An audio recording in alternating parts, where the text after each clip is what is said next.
Award for Breast. Yeah. And our focus is on reducing infant and maternal mortality rates in Nigeria, especially infant mortality rates. Nigeria has the second highest infant and maternal mortality rate in the whole world. In fact, more than 700 babies die in Nigeria every day.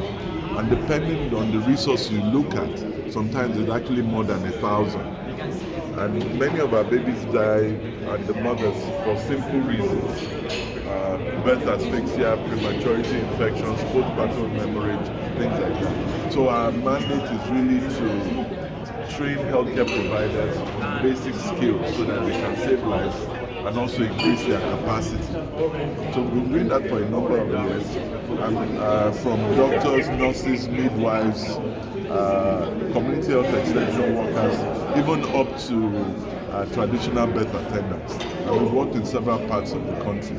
But rather than, we don't focus on doing medical missions, we focus on building capacity by working with local partners.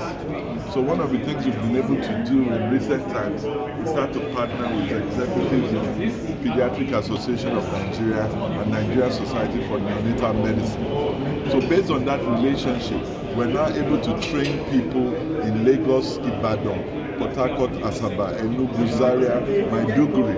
So we can have year-round training through these people, based on our partnerships.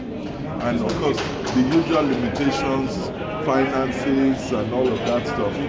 But all of that has shown the capacity to actually do something really special by collaboration, for Breath for Life, working with organizations like CANPAD, the American equivalent, Pediatric Association of Nigeria, Nigeria Society for Neonatal Medicine. One of my personal goals is trying to raise, because I know people in CANPAD, I know people in AMPA, I know people in PAN, I know people in NISOM, trying to find a way to start to get all of these people to, entities to interact. The MANSAC president was here yesterday. Yes, I'm having some chats with him as well to look at interacting on something like this. So I think it's a special opportunity for us. I think it's actually the best way of bridging some of these gaps and actually making the most of our potential. So even for CANPAD, part of what has come up here is the issue of getting people to be more engaged and things like that.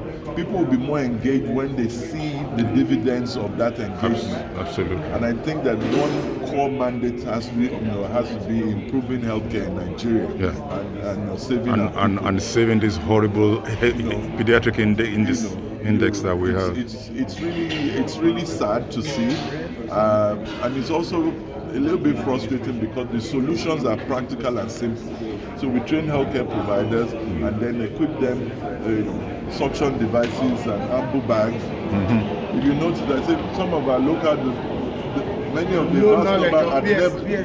vast number had never used an ambu bag before. They don't even know what it is. And they are actively involved in the delivery. So that's what we try to do. And then I should mention that along the line, even though we have a core mandate, along the line we start to identify other problems. So open heart surgery. We have many poor children families that cannot afford open heart surgery, and those children die. So we work with a charity in the UK and bring their full team to UCH in Ibadan in order to conduct open heart surgery. Let me just take a picture. Heart for Nigeria campaign. Thank you so much, sir.